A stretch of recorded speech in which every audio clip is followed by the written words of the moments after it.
to the WIOA webinar. My name is Scott Shook with the Illinois Center for Specialized Professional Support. I'll be the facilitator for today's webinar. Today's topic, Workforce for Older Americans, presented by Chris Rogers. As a reminder, all participants on the call are in mute mode. Please use the raise your hand function or place a question in the question box if you have any comments or questions for the facilitator. Documents for today's meeting can be downloaded through the GoToMeeting application. This webinar will be recorded and be made available on the Illinois WorkNet website, usually in the next 48 hours. With that, I'll turn the presentation over to Chris Rogers. Okay, well, thank you, Scott. Just a quick introduction, a little bit about myself. My name is Chris Rogers. You can call me Chris or Christopher, whichever you prefer. So I've been in state government for going on 23 years in May. And I was first with the Department of Human Services for the first 14 years of my state government. And I then joined the Department on Aging in 2011. And I've been the program manager for SCSEP since July of 2017. So, that's enough about me. Just one thing I want to mention, I think Scott was going to make available a handout. I only have one. And this handout I'm going to give you is what I call a definition sheet. As you know, in state government, there are a lot of acronyms and words that if you're not working in a particular field, you won't know or understand the applicable terminology and how it relates. So with the cheat sheet in hand, let's get started. So as Scott said earlier, we'll be talking about SCSEP and WIOA, how they work together and what their relationship is like, and how they both come together to form a workforce for older Americans. Okay, so starting with the history of SCSEP, the Senior Community Service Program, Employment Program, which is what SCSEP stands for, in which we have funnily nicknamed SCSEP, is authorized through Title V of the Older Americans Act of 1965. This act was most recently amended in October of 2006, and it has been reauthorized every 5 years. And actually, the Older Americans Act, or OAA in short, expired in September of 2019. And so I believe it's due for reauthorization this year. So because this program is part of the legislation that establishes the aging service delivery system at the state and local levels, you'll find that there are coordination mandates with the state and area agencies on aging, and a natural affinity for community service assignments with organizations providing services to the elderly. However, because Title V is essentially an employment and training program for low-income individuals, 55 and older, the actual administration of SCSEP is the responsibility of the Department of Labor. So what is SCSEP? So formally, as presented in the law, the Senior Community Service Employment Program is a part-time community service and subsidized work-based training program for low-income persons 55 or older. These older individuals also must have poor employment prospects. Program participants work in community and government agencies and are paid the federal or state minimum wage, whichever is higher. So the federal minimum wage, is currently $7.25. The state of Illinois minimum wage is now $9.25, and that will be adjusted up to $10.25 as of July 1st of this year, and will continue to increase $1 every year on January 1st until we reach $15 per hour for minimum wage in 2025. So that said, the city of Chicago's minimum wage is currently $13, and Cook County minimum wage is $12. So the participants who live in those areas, participants of SCSEP who live in those areas, will be paid $13 and $12 respectively in Chicago and Cook County for as long as they're in the program. Okay, so while in the program, participants may also receive training and can use their participation as a bridge to other employment positions which are not supported with federal funds. So just to clarify, whenever you hear me speak of participants, I'm speaking of, this is what a person who is actively involved and who has been accepted in SCSEP, they are generally called a participant. Once they've gone through the enrollment process and all of the things that I'll be speaking on here shortly, they're called participants. So just so you'll know what I'm speaking about when I say participants. Okay, so what are the major goals, SCSEP goals? SCSEP has two primary goals of the program. The first goal is to advance the likelihood of economic self-sufficiency for as many individuals participating in the program as possible. And the second goal is to promote and support useful part-time community service activities that increase the scope of services available to community residents.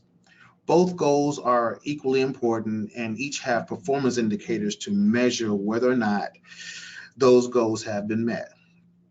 So further, these two goals are not contradictory, rather they are mutually supportive and, with one providing the means to the end of the second.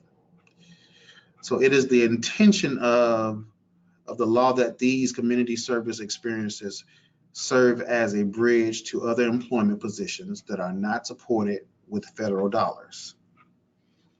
It's through training and acquiring new skills at a host agency, and then I'll speak about a host agency here later on in the presentation, while at the same time providing needed community service, that individual participants become marketable in the new economy and competitive when applying for permanent jobs outside of SCSEP.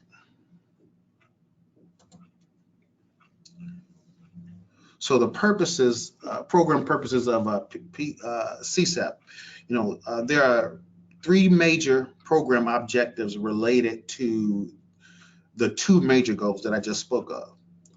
First, to increase the number of persons served by each grantee. Second, to serve the most difficult to place. And third, to increase the number of persons finding permanent employment in quality jobs. Jobs that will last and jobs that pay a living wage. So first, as SCSEP is able to serve only 1% of the eligible population with the funding appropriated by Congress, and with the leading age of the baby boom generation now age eligible for the program, and that increases program demand. It's critical the grantees manage their programs in such a way that far more than your allocated slot level are served each year. And not to get too deep into the woods, but each state that runs the program, the SCSEP program, they are allocated a certain amount of slots that they serve. And so SCSEP is in most states within this country, but it's not only state programs that are funded through the Department of Labor. There are also national contractors as well. So the Congress has appropriated about over $400 million to CSEP every year. Okay, just wanted to throw that out there. So this is accomplished by always maintaining a waiting list and ensuring movement in the program. As people leave the program for jobs and other reasons, vacated slots should immediately be filled with a new participant. This also sends an important signal to Congress that there is a great demand for the program, CSEP program, and appropriations should therefore be increased. This is also important because this current administration has at least considered getting rid of CSEP, to be quite frank, because the president or maybe someone in his administration has deemed CSEP generally unsuccessful. They feel that the program has turned into more of a part-time job than a training or employment training program. And that WIOA, which is, there's another acronym for you, we'll talk about that a little later, already does a lot of what CSEP does anyway. So again, it's important to continue to enroll participants, and most importantly for participants to obtain unsubsidized employment, basically to show that CSEP is viable. So the second program purpose, CSEP exists as a separate program from the Workforce Innovation and Opportunity Act, which is the acronym for that would be a WIOA in that system, because it is designed to serve those individuals who do not get service from the mainstream employment and training system. So these are individuals with multiple barriers to employment who are the most difficult to place and would fall between the cracks if not served by CSEP. So the average tenure for CSEP is about 27 months. So that is to say that when a participant becomes a part of CSEP, and the average duration is about 27 months. The program, a participant can be in this program for 48 months. But obviously, you want to, the goal obviously is for a participant to get unsubsidized employment, to get a job with a decent living wage that's not federal money, and to get them employed as quickly as possible. And so right now, the average for that is about 27 months. So, and also this gives time to overcome barriers and learn or hold occupational skills, which is usually not available to individuals on other WIOA programs. It's important that those who administer CSEP are not serving easy to place job ready participants. These individuals must be referred to the one-stops for service. And again, I'll address that a little later. So basically, what we're saying here is that if you know some, if there's a potential participant who wants to join CSEP and he wants to get a job and he wants to be trained in a particular skills, if you happen to have an individual who again is, he's already job ready and he's easy to place, he may not be a good candidate for CSEP because he's already ready. He's trained and he's already ready to take a job. So that slot is better reserved for someone who is most in need. Okay. So finally, the other purpose of CSEP, as previously stated, is increasing the number of persons finding and permanent employment is the major vehicle for meeting CSEP goals and objectives. Positive exits, leaving for a job, creating openings for additional participants, and ensure the growing numbers of older people can increase the quality of their lives by having greater economic security than they had before they entered the program.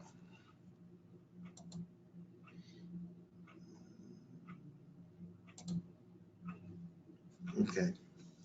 So as you can see here, there are basically 4 eligible requirements that must be met for enrollment. The first is age. Applicant must be no less than 55 years of age, and there are no upper age limits. So it's 55 plus. 55 and older is eligible to apply.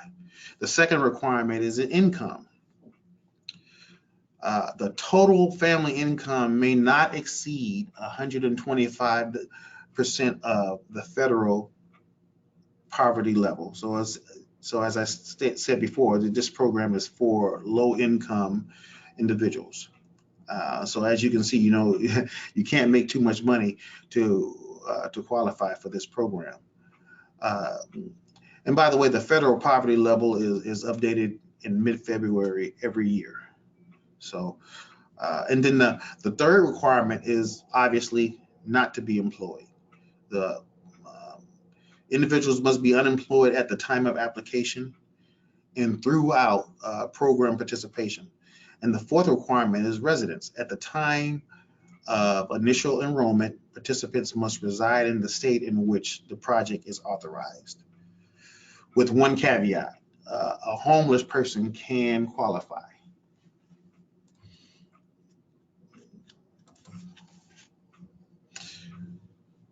Now, in addition to the basic enrollment requirements, there are cases where certain potential participants would have priority. Priority for enrollment goes first to veterans and qualified spouses, then to persons 65 and older or individuals with a disability, persons with limited English proficiency, persons with low literacy skills, persons who reside in a rural area and who have no employment, who have very low employment prospects, and persons who fail to find employment through WIOA Title I service, or individuals who are either homeless or at a risk of homelessness. These priorities and preferences only come into play, however, when a particular whoever's administering SCSEP, if they have full enrollment, that's when those priorities would kick in, and also if there is a waiting list.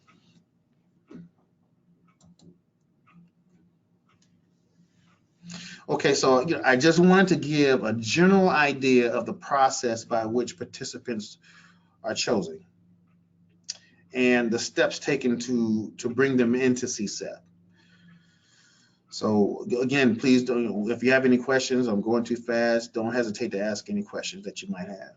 Chris, this is a good opportunity. I have a couple of questions that I can ask. Sure.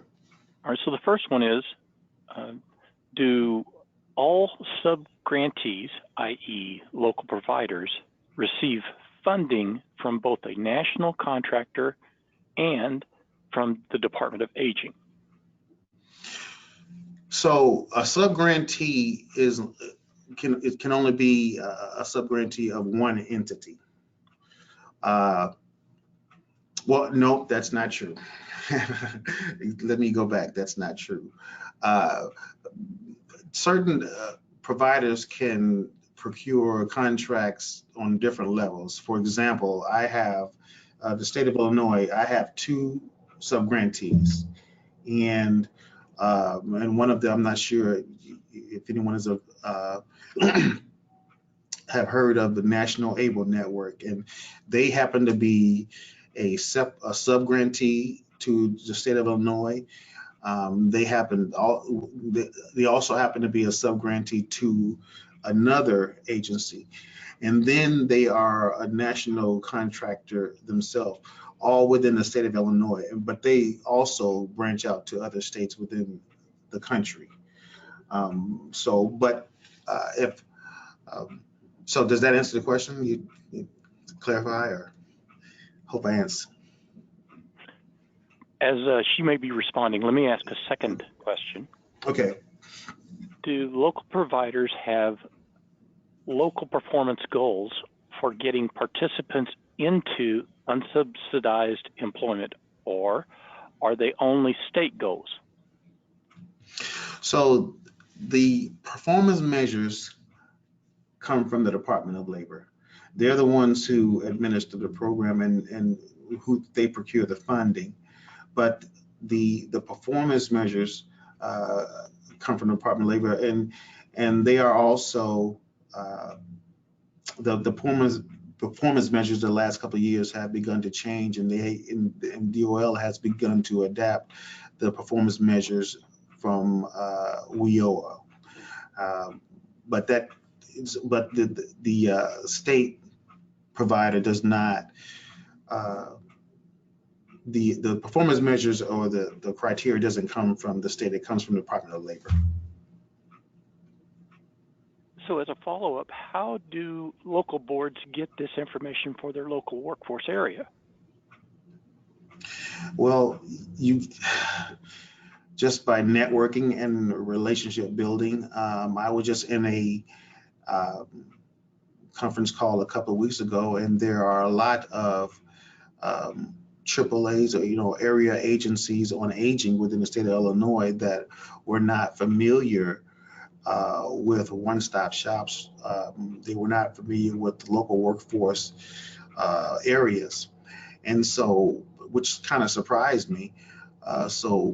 It's just as the state SCSEP program manager, it's my job to make that information known to all of those agencies who service the older Americans, that these programs are existing, and also where individuals can go to get service, whether it be employment or TANF or the like. But particularly, I deal with employment training. But yeah, it's my job to make sure that everyone and these agencies knows where they can get services.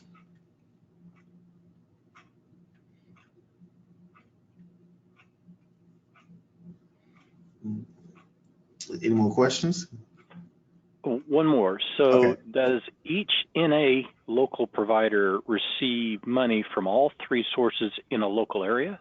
Is it possible to get funding allocations for each local workforce area from each funding source? Okay, so when I just so I understand the question, because I hear you saying local workforce areas.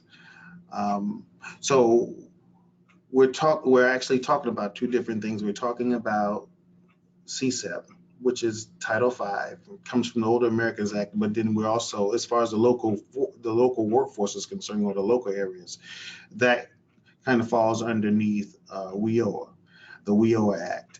And so the SCSEP provider, and I'll talk about this as we move forward, the relationship that they have with WIOA is that they, those local areas, and then they're in partnership with SCSEP, and but we're talking about two different things. The local workforce wouldn't, you have to have a contract with the Department of Labor in order to be able to provide the SCSEP program or the services.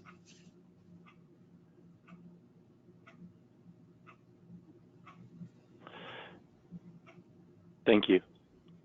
Okay. I've provided Chris's contact information in the questions tab if you'd like to do follow-up questions with him after this presentation. Okay. Any more questions? We ready to move on? I believe we're ready to move on. Okay. Where was I? Let's see. So back to assessment. So after a potential participant has met the enrollment requirements, the next step in the application process is to work with the applicant through an assessment of his or her skills, talents, work history, barriers to employment, as well as capabilities and skills. The assessment lays the foundation for how the subgrantee will work with the participant throughout his or her duration on the program, and it is just a critical first step in establishing an effective partnership between staff and participant. So, by the way, the state of Illinois, of which I'm, is the grantee, and we get our funding from the Department of Labor. I think I spoke on this earlier, and like I just mentioned, we have 2 subgrantees. I believe before I took over this program, and maybe a few years back, there were 14 programs of 14 agencies within the state of Illinois that provided SCSEP services. They all were subgrantees of the state. So now we're down to 2. We still basically have the same amount of slots that we cover. We just only have 2 subgrantees that are covering them. So, a lot of work to be done. Okay, so assessments can be both formal and informal. Usually they comprise interviews. They're comprised of interviews, observations, and checklists, which are used to get a feel for a participant's work behavior and ambition to determine most in need factors. Standardized measures or tests that are designed to provide information on skills, interests, and knowledge can also be used to supplement this interview process. So basically, the assessment interview is used to first discover the participant's expectations from the program, as well as to clarify to the participant the purpose of the program and their responsibilities. Should they be enrolled? Second, it's used to seek early clues about where the participant wants to go, what kind of a job they would like, what kind of work environment preferences they have. And third, it's used to learn what the participant has done in the past and how they will work with the staff to secure employment. 4, the assessment is used to discover and explore skills and abilities, as well as any limitations that might have an impact on the training plan or the host agency assignment that they may undertake. So there are a few musts when it comes to the assessment process. First, it must be the basis for the host agency assignment, and I'll talk about that a little later. And second, it must be the basis for the participant's individual employment plan. That's the IEP. So anyone reading any of these documents should be able to make a direct correlation between all 3, the assessment, the host agency assignment, and the IEP. All 3 documents should be congruent with one another. The assessment is an open-ended process that lasts throughout a participant's enrollment in the program, must be updated and documented in their file twice per 12-month period.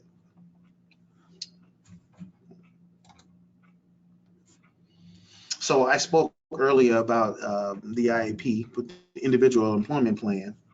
So after the initial assessment, the next step is to complete the individual employment plan. The IEP is the tool staff uses to help participants successfully move through the program. Building on the information gathered in the assessment, the IEP is a process for helping each individual participant accomplish as much as possible during the program and reach a job goal. Using the assessment information, staff builds the plan by addressing strengths, barriers, support services needed to overcome barriers, and training needed to acquire occupational skills. Short-term, measurable action steps provide a roadmap to participants on what to do and how to achieve their goal within a time frame. The IEP action steps comprise the training strategy, which is developed in concert with the participant and contains the timing and the phasing of each strategy. This could be work experience at a host agency only, or combined with classroom training, or combined with on-the-job experience with a private employer. Whatever strategy best meets the assessed needs and goals of that participant. So there are just a few requirements regarding participants' IEPs. First, the initial IEP for every participant absolutely must have a employment goal. And this is because one of the primary purposes of SCSEP is to enable participants to achieve economic security through the services of the program. That is assistance with preparing for, finding and keeping a job, and hopefully one with benefits.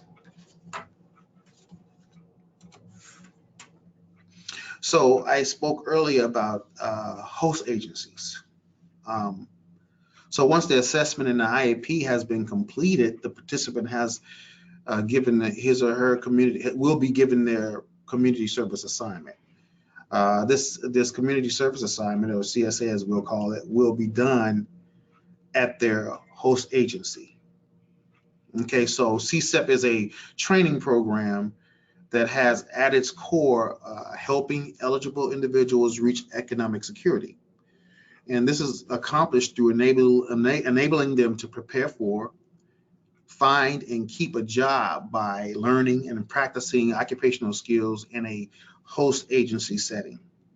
It's equally critical that host agencies understand this goal and their role in the training process. SCSEP is a training program designed to meet the needs of participants, not the host agencies. So with that said, the host agency does play an integral role in both program and each participant's development and eventual achievement of their IEP goal. But host agencies, they don't own slots, nor do they have positions to be filled by the program. And just as important to emphasize, SCSEP participants are not free labor.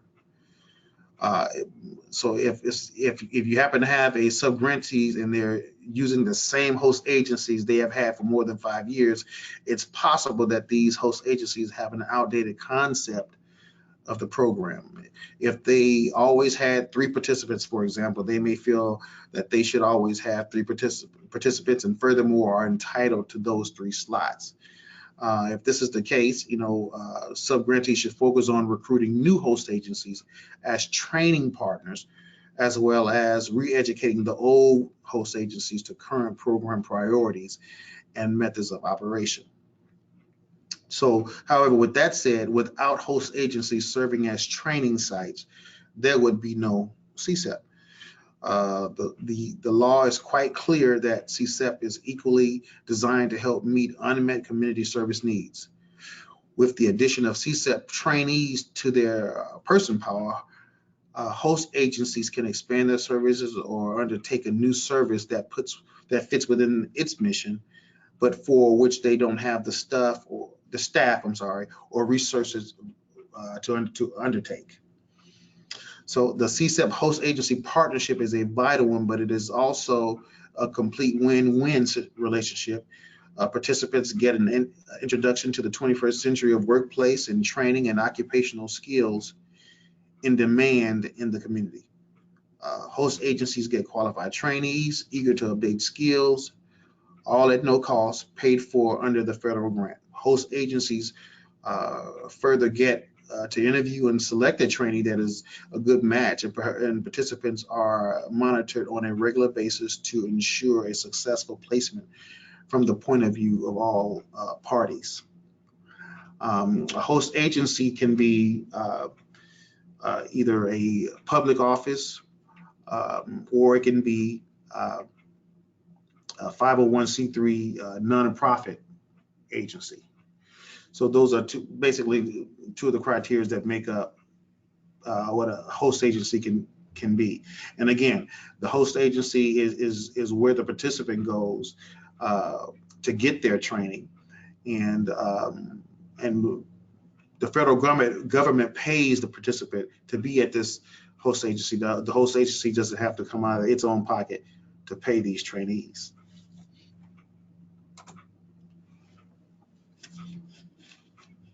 So as I stated earlier, SCSEP is not a program that participants can stay on indefinitely. Eligible individuals may participate in a program for a maximum duration of 48 months. Whether that's consecutive or not, there can be a break for depending on, for various reasons, but for the total amount of time that they can be within the program is 48 months. If requested by a subrecipient or grantee, the department will authorize an extension for individuals who meet certain criteria. The criteria, these criteria would be if a participant has a severe disability, or they're frail, or are 75 years or older. If they meet the eligibility requirements related to age 4, but do not receive benefits under the Title II of the Social Security Act, or they live in an area with persistent unemployment and are individuals with severely limited employment prospects, or they have limited English proficiency or low literacy skills. So notwithstanding any individual extension, each grantee must manage its CSEP project in such a way that the grantee does not exceed an average participation cap for all participants of 27 months. So those are, the very basics about CSEP and the enrollment process. And so now I just would like to briefly talk about WIOA and see what some of the differences and similarities with CSEP are, and talk about how the two are related. So the Workforce Innovation and Opportunity Act, and so now you can see why I keep saying WIOA, is the legislation authorizing the national, state, and local employment and training system in our country.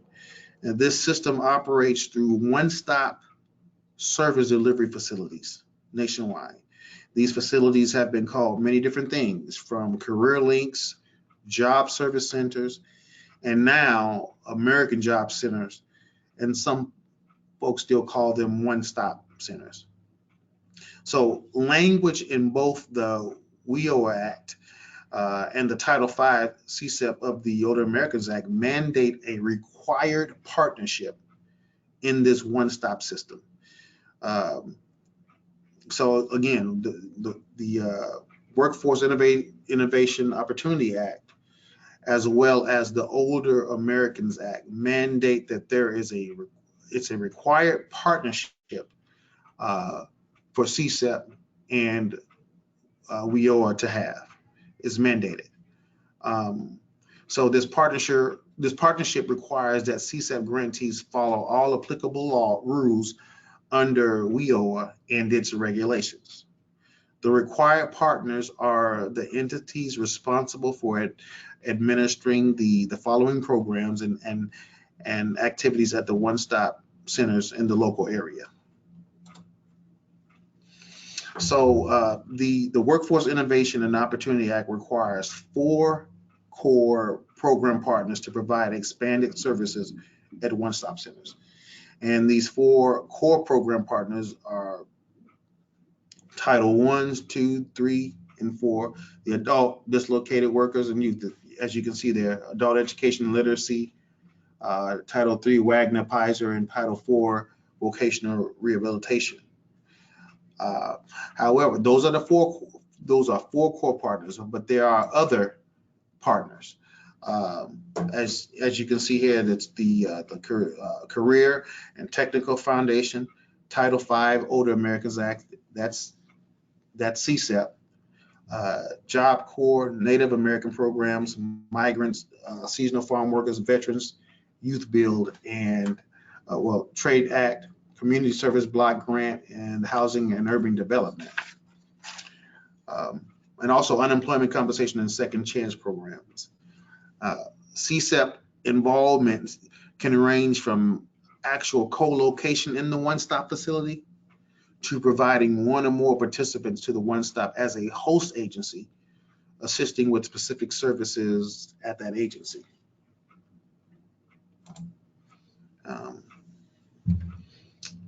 So at the most basic level, all WIOA partners are obligated to be involved in the planning and operation of the one-stops in their service delivery area or the local areas.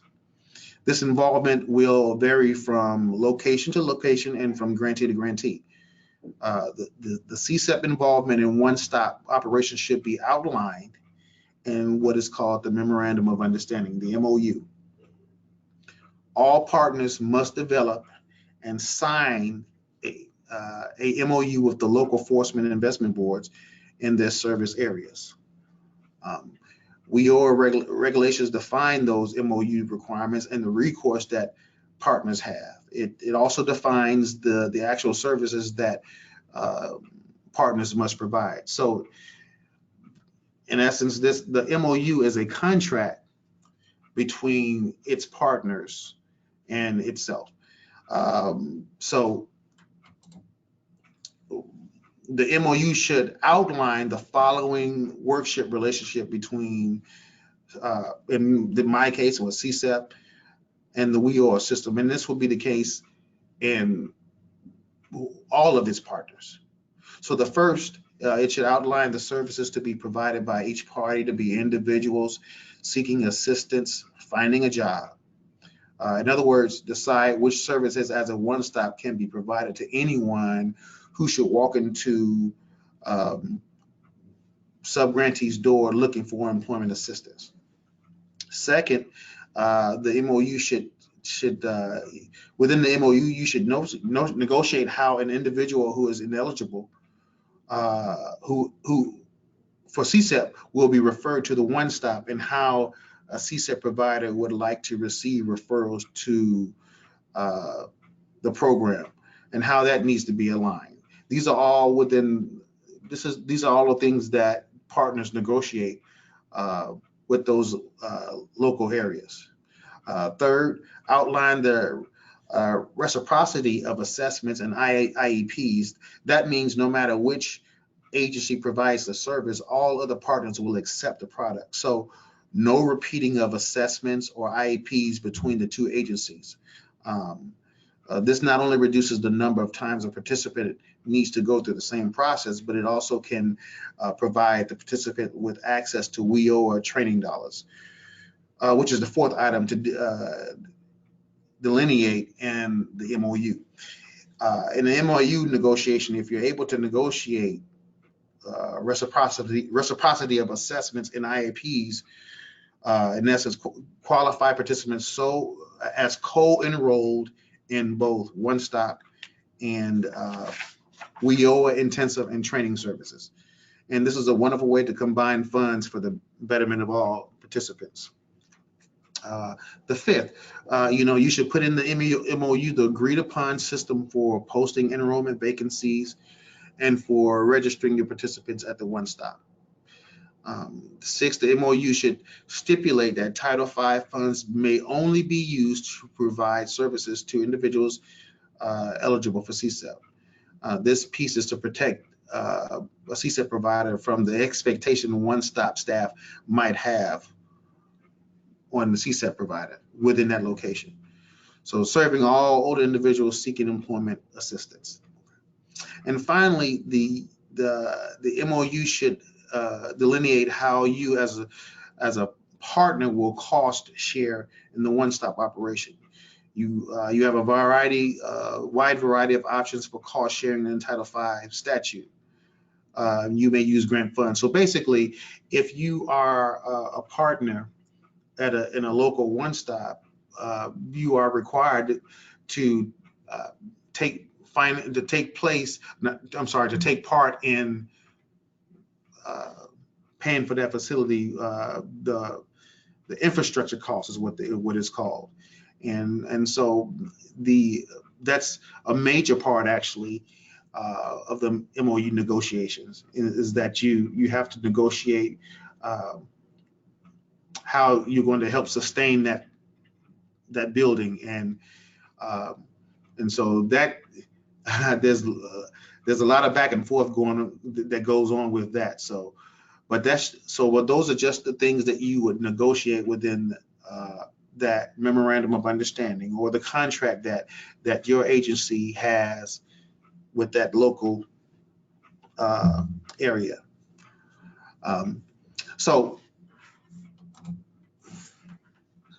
So the CSEP involvement in the one-stop operation should be outlined in the MOU, as I just stated.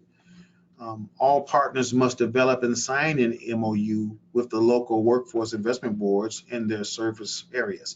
The governor's guideline states that all partners' minimum requirement is to have a representative at a comprehensive one-stop for 10 hours. This is to provide information, referrals, and assistance leading to about resources and leading to whatever services the individual may need. And one way to do this is by using what is called direct linkage. Direct linkage means providing direct connection at the one-stop center within a reasonable time by phone or through a real-time web-based communication to a program staff member who can provide program information or services to the customer. So that's just one way. There's a certain amount of time you want to be. If someone walks into a one-stop and they come up to a CSEP representative, there should be a way for them to communicate to them and get whatever answers they need within a reasonable amount of time, within 24 hours. And so that's where that direct linkage comes in, and that's what that means. Okay, so I'd just like to summarize.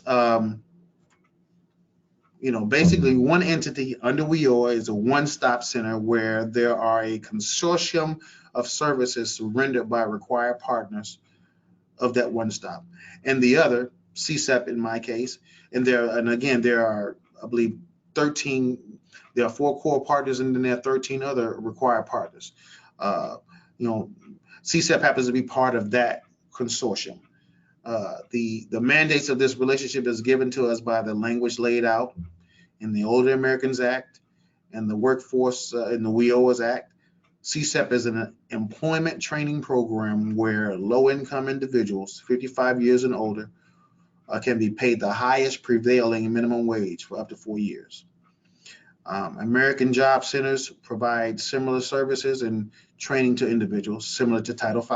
However, American Job Centers do not have any age or income component to determine eligibility, nor does it provide income while they're training individuals. So the relationship between these one-stops and CSEP and other partners are solidified by way of the MOU, which is, again, the Memorandum of Understanding. So that's the end of my presentation. I'm ready to take any questions if there are any. We do have one question from David. The question is, can a 501c6 organization be a host agency, association, or chamber of commerce? No, it would have to be, like I said, I think it's a 501c3, has to be non-for-profit, or it can be a public agency. But those are the two, that's the two requirements. All right, that's the only question we have. Oh, okay. I'm sorry, there is one that just came in. Is there a match requirement to be a CSEP provider? Well, Department of Labor will only pay 90% of the grant. And so in the contracts that we do, they are encouraged to pay at least 10%, a 10% match.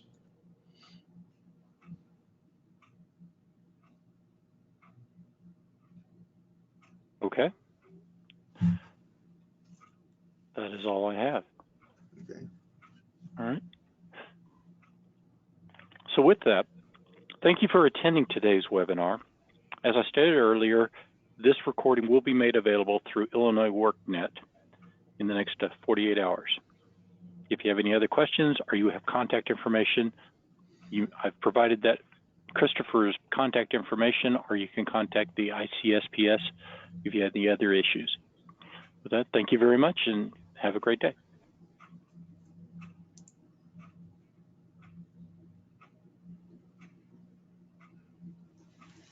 Okay, am I still on?